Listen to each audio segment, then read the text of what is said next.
E eu passo, então, agora para Cristiane de Castro, que é presidente da Federação das APAES do Estado de São Paulo.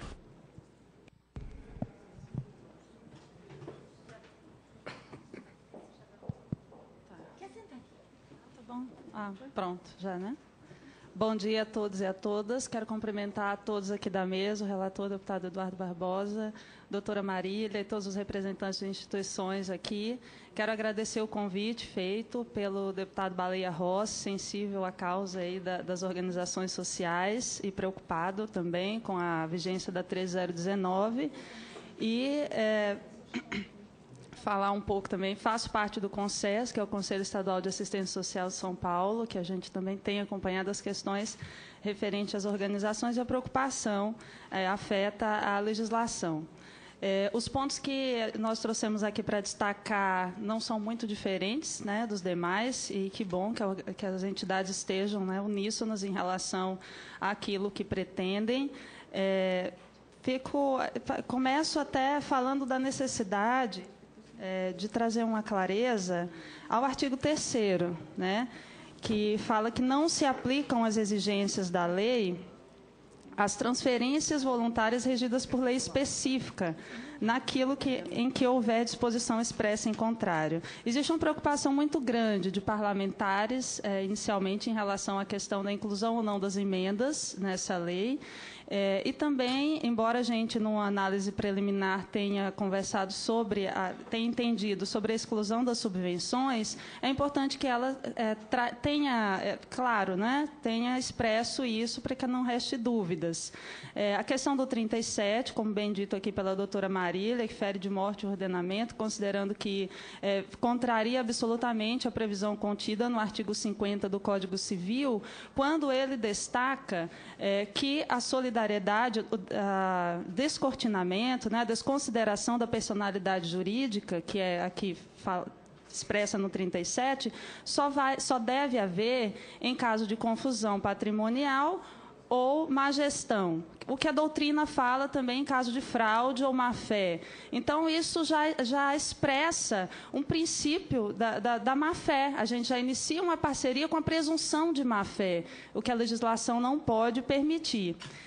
O outro ponto também é o 42, inciso 17, que foi, né, destacado, 18, perdão, que foi já falado aqui por todos os colegas, que a dificuldade e a insegurança que vai causar para as empresas que vão ser fornecedoras das organizações. Elas já cumprem todas as suas obrigações, têm seus balanços publicados, cumprem as normas brasileiras de contabilidade. É um exagero desnecessário determinar que elas fiquem suscetíveis aí à investigação do poder público, a esse tipo de fiscalização, na verdade.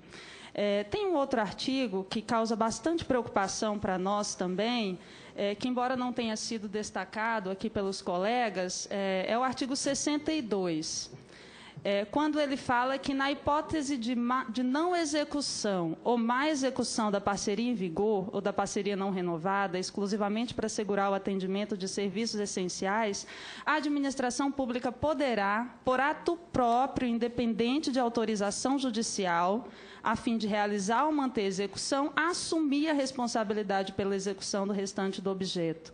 A gente entende que isso é uma espécie de intervenção nas organizações, ferindo o artigo 5º da Constituição Federal, né? Porque o critério má execução, quando a lei assim o diz, ele fica muito subjetivo.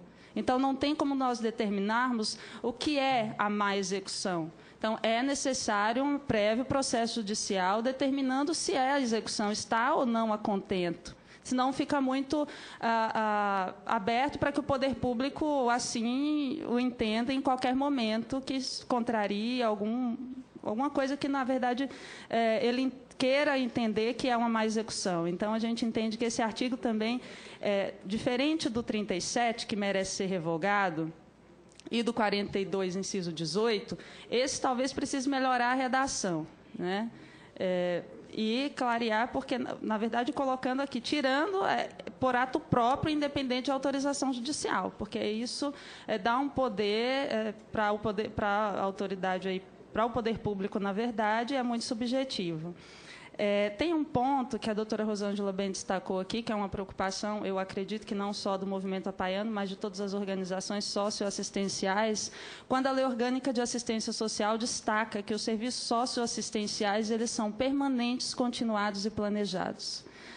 Como nós vamos permitir uma solução de descontinuidade, na verdade, nós vamos interromper um serviço socioassistencial para idoso ou para pessoa com deficiência, ou mesmo para um público que está trabalhando com fortalecimento de vínculos, com uma continuidade, e interromper até que seja feito um chamamento público, iniciado zero, causando um sério prejuízo a esse serviço que está acontecendo.